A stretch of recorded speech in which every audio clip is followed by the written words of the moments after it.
नमस्कार दोस्तों, मैं अमित शर्मा आप सभी का अपने YouTube चैनल एग्जाम क्लियर पर हार्दिक स्वागत करता हूं। तो दोस्तों, हमारा टॉपिक चल रहा था एवरेज का और उसमें अब तक हमारे 5 पार्ट कंप्लीट हो चुके हैं। आज हमारा ये 6वां पार्ट है। अगर आपने इससे पिछली वीडियोज अगर नहीं देखी हैं तो आप हमारे चैनल की प्लेलिस्ट पर जाकर के उनको देख सकते हैं। वहाँ पर आपको RRC ग्रुप डी मैथ के नाम से एक प्लेलिस्ट मिल जाएगी। वहाँ पे आपको जो भी आप चैप्टर पढ़ना चाहते हैं वहाँ से वो मिल जाएगा। तो आज का सेशन स्टार्ट करने से पहले अगर आपने हमारे चैनल को सब्सक्राइब नहीं किया है तो सब्सक्राइब कर दीजिए और इस वीडियो को अपने यार दोस्तों में शेयर कर दीजिए। तो आइए चलते हैं और आज का पहला क्वेश्चन देखते हैं। तो आज का पहला क्वेश्चन है, 20 लड़कियों के एक ग्रुप की औसत आयु 15 वर्ष है तथा 25 लड़कों के दूसरे ग्रुप की औसत आयु 24 वर्ष है। दोनों ग्रुपों को मिलाकर बने ग्रुप की औसत आयु कितनी है? तो इस क्वेश्चन को हम कैसे सॉल्व करेंगे, आइए देखते हैं। तो 20 लड़कियों के एक ग्रुप की औसत आयु कितनी है? 15 वर्ष है। तो अगर हम उस पूरे ग्रुप की अगर टोटल आयु फाइंड करना चाहें तो हम क्या करेंगे? तो हम क्या करेंगे, इस 20 की मल्टीप्लाई यानी कि 20 की मल्टीप्लाई किसमें करेंगे? 15 में, क्योंकि 20 लड़कियों के ग्रुप की औसत आयु कितनी है? 15 वर्ष। तो यहाँ से हम इसकी मल्टीप्लाई करेंगे तो कितना आ जाएगा? ये आ जाएगा 300। 20 लड़कियों के ग्रुप की औसत आयु 15 वर्ष है। तो जब हमने इनकी टोटल आयु को फाइंड करना चाहा तो हमने इनकी मल्टीप्लाई कर दी और ये आ गया 300। यानी कि पूरे जो 20 लड़कियां होंगी टोटल अगर आयु को हम जोड़ दें तो कितनी हो जाती है? वो हो जाती है 300 वर्ष। अब इसने आगे कहा है तथा 25 लड़कों के दूसरे ग्रुप की औसत आयु 24 वर्ष है। यानी कि 25 लड़कों का कोई दूसरा ग्रुप है, 25 लड़कों का, और उसकी औसत आयु कितनी है? 24 वर्ष। तो यहाँ से अगर हम देखें उस 25 लड़कों के ग्रुप की अगर हम टोटल आयु फाइंड करना चाहें तो हम क्या करेंगे? उसकी औसत में उसकी मल्टीप्लाई कर देंगे। जितने लड़के हैं उनकी मल्टीप्लाई उनके औसत में करेंगे यहाँ पे। तो जब हम 25 की मल्टीप्लाई 24 में करेंगे तो कितना आएगा? 25 24 100 हासिल चला जाएगा यहाँ पे 10 और 25 दूनी 50, 50 और 10 कितना होता है? 60। यानी ये हो गया हमारा 600। तो यहाँ से अगर हम देखें तो टोटल नंबर ऑफ स्टूडेंट यानी लड़के और लड़कियां टोटल कितनी होगी? 20 ये थी और 25 ये, तो ये तो हो गई 45। यानी 45 बच्चे हुए। और अगर इनकी आयु को फाइंड किया जाए, टोटल जो इनकी आयु आ रही थी तो 300 लड़कियों की आ रही थी और 600 वर्ष आ रही थी लड़कों की। तो 300 प्लस 600 जब हम करेंगे तो ये कितनी आ जाएगी टोटल? ये आ जाएगी 900। यानी कि 45 बच्चों की जो टोटल आयु है वो कितनी है? 900। और हमें यहाँ पे फाइंड करनी है औसत आयु, पूरे ग्रुप की औसत आयु। तो औसत आयु के लिए हम क्या करेंगे? इस 45 से इसमें 900 में भाग देंगे। तो 900 में डिवाइड करेंगे हम 45 से। तो जब हम इससे डिवाइड करेंगे यहाँ पे तो 45 बन जाए 45 और ये 45 टू जा कितना होता है? 90। और ये जीरो बचा तो जीरो में यहाँ पे लगा देंगे। तो कहने का मतलब यह है कि जो टोटल उसकी आयु आई ग्रुप की औसत आयु वो कितनी आ गई? 20 वर्ष। तो यहाँ से हमें ये पता लगा कि उस ग्रुप की जो औसत आयु थी टोटल वो कितनी थी? जब दोनों ग्रुपों को मिला करके एक ग्रुप बनाया गया तो उसमें कुल 45 तो बच्चे हुए और उनकी जो टोटल आयु जो थी वो कितनी थी? 900 वर्ष। तो यहाँ से हमने उनकी औसत आयु फाइंड करी तो 45 से इसको डिवाइड कर दिया तो ये आ गई 20 वर्ष। तो इस तरह से हम इस क्वेश्चन को सॉल्व करते हैं। अब आइए नेक्स्ट क्वेश्चन पे चलते हैं। तो अगला क्वेश्चन है, 3 बच्चों की औसत आयु 15 वर्ष है। यदि इनकी आयुओं का अनुपात 3:5:7 हो तो सबसे छोटे बच्चे की आयु कितनी है? इसको हम कैसे करेंगे? तो सबसे पहले आपको क्या करना? 3 बच्चों की औसत आयु 15 वर्ष है। तो पहले तो आपको तीनों बच्चों की टोटल आयु को निकाल लेना है कि तीनों बच्चों की आयु को जब जोड़ दिया जाए तो टोटल कितनी आयु हो जाएगी? तो 3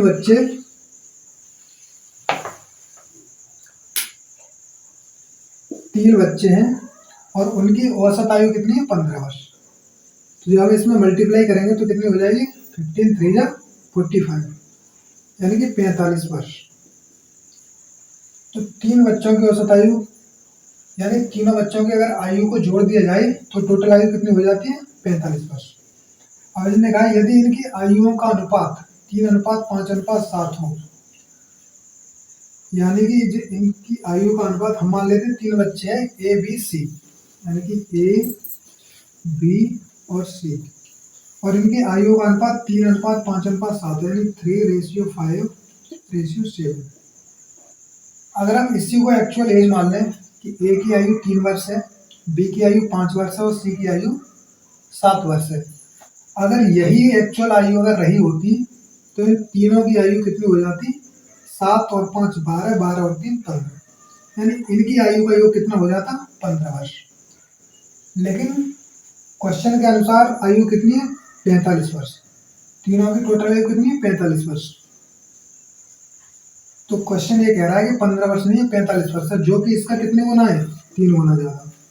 तो इसी तरह से उसने कहा कि तो सबसे छोटे बच्चे की आयु कितनी होगी? तो सबसे छोटा इनमें कौन है? 3, 5 और 7। इसमें जिसका रेशियो सबसे छोटा होगा वो व्यक्ति भी सबसे छोटा होगा। तो कहने का मतलब ये ए का जो रेशियो कितना दे रखा है? 3। तो इसका मतलब यह है कि ए सबसे छोटा है।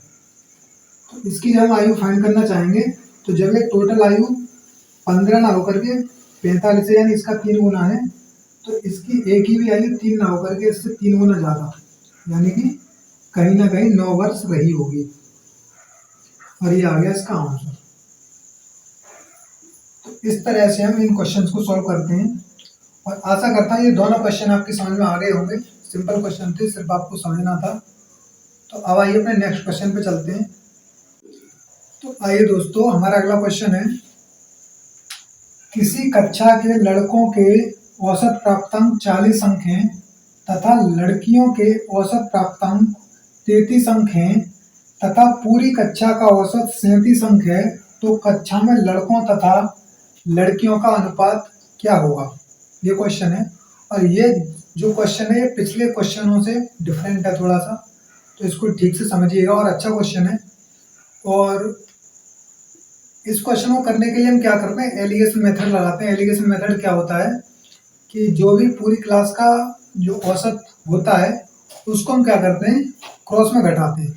कैसे घटाते हैं आइए देखते हैं। जैसे इसमें दे रखा है कि लड़कों के औसत प्राप्तांक 40 है।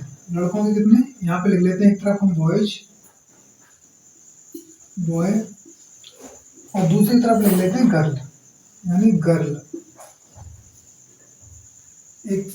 एक साइड तो हम लिखेंगे बॉय और दूसरी साइड क्या लिखेंगे? गर्ल। बॉय और दूसरी साइड लिख लेंगे हम गर्ल। तो यहाँ पे क्या होता है कि उसने कहा कि लड़कों का औसत कितना है? 40। तो यहाँ पे हम 40 लिख देंगे। और फिर आगे कहा है कि लड़कियों का औसत कितना है? औसत प्राप्तांक 33। तो यहाँ पे हम लिख देंगे 33।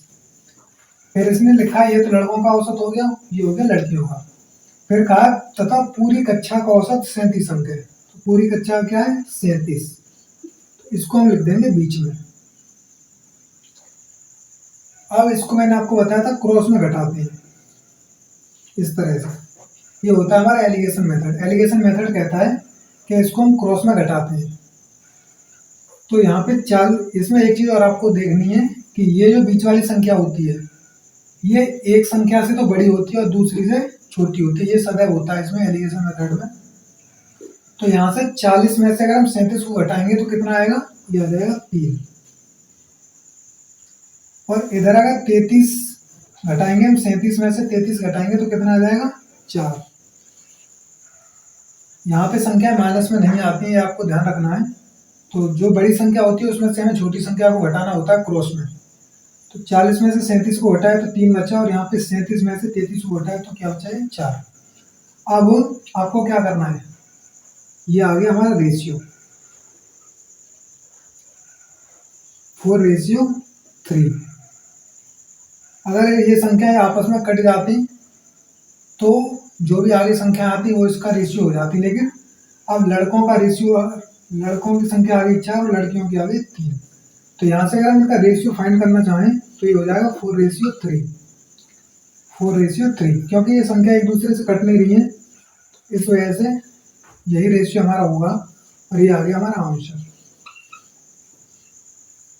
इस तरह से हम इन क्वेश्चंस को सॉल्व करते हैं। और इसमें पूछा था लड़के तथा लड़कियों का, तो लड़कों का 4 और लड़कियों का 3, तो 4:3 ही हो गया हमारा आंसर। अगर यही पूछा होता कि लड़कियों तथा लड़कों का अनुपात, तो ये क्या होता, ये जो रेशियो है पलट जाता और लड़कियों का अनुपात हो जाता लड़कियों तथा लड़कों का 3:4। तो आपको ध्यान रखना है, जैसे क्वेश्चन ने पूछा उसी तरह से आपको इसका जवाब देना है। तो आइए इसी टाइप का एक और क्वेश्चन लेते हैं।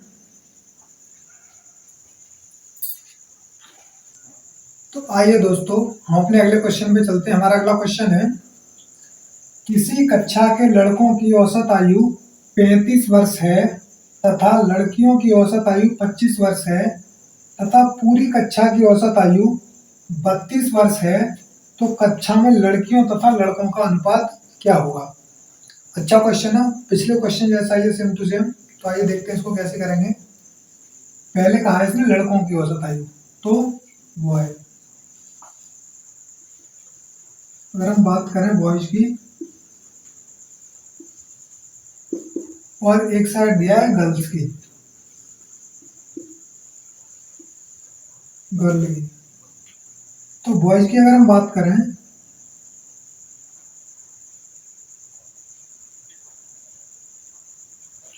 तो यहाँ पे दी हुई है 35, यानी 35।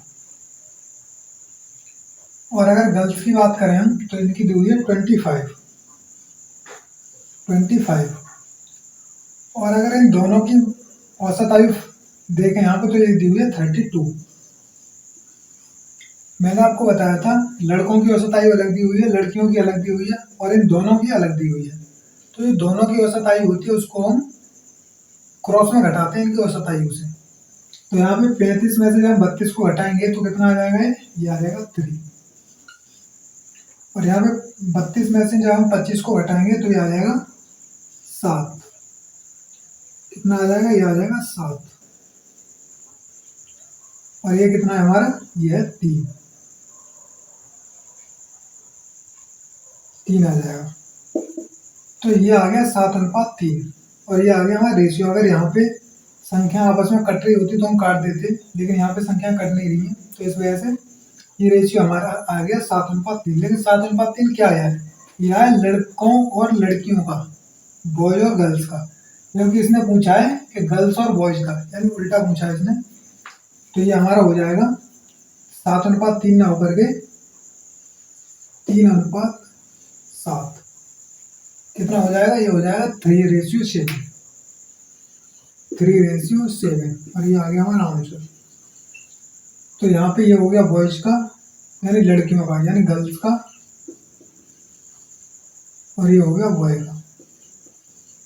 तो क्वेश्चन कैसे ही पूछे, अगर वो कहे कि लड़कियों और लड़कों का रेशियो बताइए तब तो ये हो जाएगा। अगर वो कहे कि लड़कों और लड़कियों का तो ये उल्टा हो जाएगा, यानी 7:3 हो जाएगा। इस तरह से हम इस टाइप के क्वेश्चंस को सॉल्व करते हैं और आशा करता हूँ आपको ये दोनों क्वेश्चन समझ में आ गए होंगे। और अगर दोनों क्वेश्चन आ गए हैं तो आइए अपने लास्ट क्वेश्चन पे चलते हैं। तो आइए दोस्तों हमारा अगला क्वेश्चन है, किसी कारखाने के सभी कर्मचारियों का औसत वेतन 9,000 रुपये है। यदि 7 अधिकारियों का औसत वेतन 12,000 रुपये तथा मजदूरों का औसत वेतन 8,000 रुपये हो तो कारखाने में कुल कितने कर्मचारी काम करते हैं। दोस्तों ये फाइंड करना है हमें। अच्छा क्वेश्चन है, कई बार एग्जाम पूछा भी गया है। तो आइए देखते हैं इसको कैसे करेंगे। तो यहाँ पे इसने दिया है कि यदि 7 अधिकारियों का औसत वेतन 12,000, यहाँ पे लिख लेते हैं अधिकारी,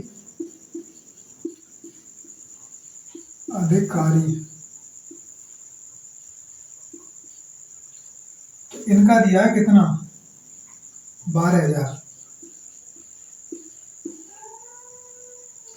और अगर हम बात करें मजदूरों की, मजदूर, तो इनका औसत वेतन दिया उसने 8,000 रुपये। 8,000 रुपये मजदूरों का वेतन है, औसत वेतन, और 12,000 रुपये अधिकारियों का औसत वेतन। और इसने कहा टोटल जो कर्मचारी हैं सभी कर्मचारियों का औसत वेतन कितना है, 9,000।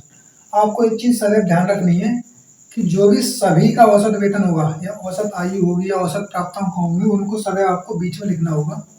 तो यहाँ पे 9,000 रुपये है तो इसको हम बीच में लिख लेंगे यानी 9,000 रुपये।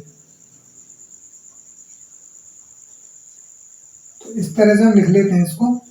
फिर मैंने आपको बताया था इनको हम क्रॉस में घटाते हैं, तो 12,000 में से 9,000 जाएंगे तो कितने बचेंगे? 3,000। और इधर अगर हम 9,000 में से 8,000 घटाएंगे तो यहाँ पे आ जाएगा 1,000। अब मैंने आपको पिछले क्वेश्चन में बताया कि अगर संख्याएं कटती हैं तो हम काट देते हैं, और अगर नहीं कटती हैं तो हम ज्यों की त्यों छोड़ देते हैं। तो यहाँ से संख्याएं काटते हैं, तो 1 2 3, और यहाँ से 1 2 3, यानी 3 जीरो से हमारे 3 जीरो कैंसिल हो गए। तो ये रेशियो आ गया 1:3। अब ये तो आ गया अधिकारी और मजदूरों का रेशियो, यानी कि अगर मान लें हम 1 और 3 4, यानी कि टोटल अगर 4 कर्मचारी होते उसमें कारखाने में, तो उसमें से 1 तो अधिकारी होता और 3 क्या होते? मजदूर होते। लेकिन उसने क्या कहा? उसने कहा है कि 7 अधिकारी। अधिकारी कितने? 7 हैं, यानी कि एक अधिकारी नहीं है, कितने? 7, जो कि इसका कितने गुना हो जाएगा? 7 गुना।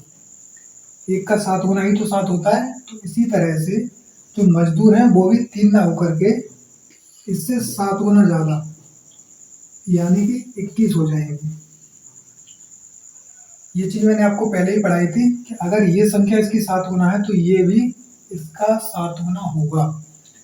तो अब यहाँ से ये पता लग गया अधिकारियों की संख्या कितनी थी? 7, और मजदूरों की संख्या कितनी थी? 21। और अगर हमें यहाँ से टोटल कर्मचारियों को फाइंड करना है तो हम क्या करेंगे? 7 और 21 इन दोनों को जोड़ देंगे तो हमारा आंसर आ जाएगा। तो अगर हम टोटल की बात करें, टोटल जो भी कर्मचारी थे कितने थे? 7 + 21, तो 21 और 7 कितना होता है? 28, यानी 28 आ जाएगा इसका आंसर। टोटल कर्मचारियों की संख्या थी यहाँ पे 28। तो इस तरह से हम इस टाइप के क्वेश्चन को सॉल्व कर लेते हैं, और आशा करता हूँ ये क्वेश्चन आपकी समझ में आ गया होगा। तो अगर ये क्वेश्चन आपकी समझ में आ गया है, अगर नहीं आया हो तो आप इस वीडियो को दोबारा से देखिएगा, तो जो भी आपका डाउट रह गया होगा वो जरूर क्लियर हो जाएगा। तो आज की वीडियो बस इतना ही। मैं आशा करता हूँ ये वीडियो आपको अच्छी लगी होगी, और आज कुछ नया आपको सीखने को यहाँ से मिला होगा। और अगर ये वीडियो आपको अच्छी लगती है तो ज़्यादा से ज़्यादा अपने दोस्तों में इसको शेयर करें, लाइक करें, कमेंट करें, और हमारे चैनल को सब्सक्राइब करें, और इसी तरह से पढ़ते रहिए। और अब मिलते हैं आपसे अगली वीडियो में। जब तक के लिए नमस्कार साथियों, जय हिंद।